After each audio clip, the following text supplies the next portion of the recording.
ఇందిరమ్మ కమిటీలను ఒక ప్యారల్ వ్యవస్థ తయారు చేసి ఆ ఇందిరమ్మ కమిటీల ద్వారా లబ్ధిదారులు ఎంపిక చేసింది. అది ఎంత లోపభూయిష్టంగా ఎంత అవినీతిమయంగా మారిందో ఒకసారి మీరు ఆలోచన చేయాలి. 3500 ఇల్లు నియోజకవర్గానికి ఇస్తే pilot project, pilot village select చేశారు. మండలానికి ఒక పైలట్ విలేజ్ పూర్తిగా సాచురేషన్ పాయింట్ వరకు, అంటే లబ్ధిదారులు ఎవరైతే అర్హులు ఎవరైతే ఉన్నారో వాళ్ళందరికీ ఇల్లు ఇస్తామని చెప్పారు. అదే పెద్ద ఫార్స్. ఈ రకంగా ఊరుకు 5 నుంచి 8 ఇళ్ళు మాత్రమే వచ్చినాయి. ఇక ఇప్పుడు 5-8 ఇళ్ళ కోసం ప్రజలు కొట్టుకు సావాలి.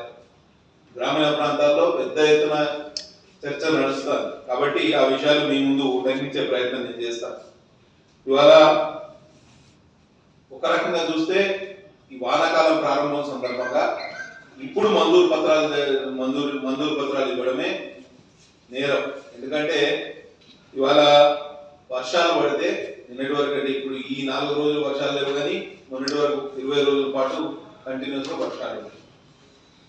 ఇప్పుడు ఇసుక దొరికే పరిస్థితి లేదు. ప్రజలు ఇప్పుడు మంజూరు పత్రాలు ఇస్తే వాళ్ళు ఎట్లా మెడ మీద కత్తి పెట్టి మీరు 45 రోజుల్లోపు ఇళ్ల నిర్మాణం అట్లీస్ట్ బేస్మెంట్ కూడా పూర్తి కాకపోతే మీ మంజూరు పత్రం రద్దు చేస్తామని అక్కడ అధికారులు పురమాయించే పరిస్థితి.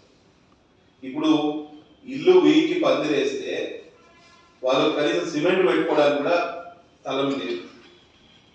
కేవలం స్థానిక సంస్థలు మేము వచ్చే నెల నిర్వహిస్తాం అనే ఉద్దేశంతో స్థానిక సంస్థల్లో రాజకీయ లబ్ధి పొందడానికి ఈ పథకాన్ని ఇప్పుడు ప్రవేశపెట్టినట్టు, ఈ వర్షాకాలంలో ఈ పథకం యొక్క మంజూరు పత్రాలు ఇస్తున్నట్టు మాకు తెలుస్తుంది. ఎంత దారుణం అంటే ఇసుక దొరికే పరిస్థితి లేదు. పునాదులు దొరికితే అది కూలిపోతాయి. వానాకాలంలో ఈ అర్హులు పక్కన పెడితే లబ్ధిదారులు ఎవరైతే ఉన్నారో వాళ్ళ మెడకాయ మీద కత్తి పెట్టి మీరు ప్రారంభించాలి అని అధికారులు దగ్గర మొదలు పెడితే హౌసింగ్ డిపార్ట్మెంట్ వాళ్ళు అందరూ పెద్ద ఎత్తున లబ్ధిదారుల మీద ఒత్తిడి తీసుకొచ్చే కార్యక్రమం చేస్తుంది. ఎరువులు కొనుక్కోవాలి, విత్తనాలు కొనుక్కోవాలి, యూరియా కొనుక్కోవాలి, డిఏపి కొనుక్కోవాలి. రైతులందరూ పెట్టుబడికి మొత్తం వ్యవసాయానికి మళ్లించే టైంలో మీరు ఆ పెట్టుబడిని ఇంటి మీద పెట్టమంటే చాలా ఇబ్బంది. 1 లక్ష రూపాయల చేతులు లేని బేస్మెంట్ అయ్యే పరిస్థితి, పునాది అయ్యే పరిస్థితి లేదు.